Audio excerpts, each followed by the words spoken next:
Today, the people of Israel are under attack, orchestrated by a terrorist organization, Hamas.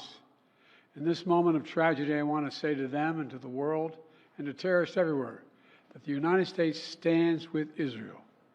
We will not ever fail to have their back.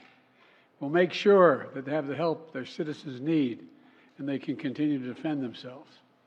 You know, the world's seen appalling images. Thousands of rockets in the space of hours, raining down on Israeli cities. When I got up this morning and started this at 7:30, 8 o'clock, my calls. Hamas terrorists crossing in Israel, killing not only Israeli soldiers, but Israeli civilians. In the street, in their homes, innocent people murdered, wounded, entire families taken hostage by Hamas. Just days after Israel marked the holiest of days in the Jewish calendar. It's unconscionable. You know, when I spoke with Prime Minister Netanyahu this morning, I told him the United States stands with the people of Israel in the face of these terrorist assaults. Israel has the right to defend itself and its people, full stop. There's never justification for terrorist attacks. And my administration's support for Israel's security is rock solid and unwavering. Let me say this as clearly as I can. This is not a moment for any party hostile to Israel to exploit these attacks to seek advantage. The world is watching.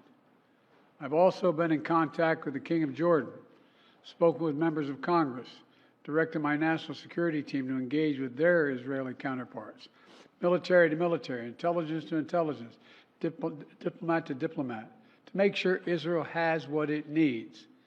I've also directed my team to remain in constant contact with leaders throughout the region, including Egypt, Turkey, Qatar, Saudi Arabia, Jordan, Oman, the UAE, as well as our European partners and the Palestinian Authority.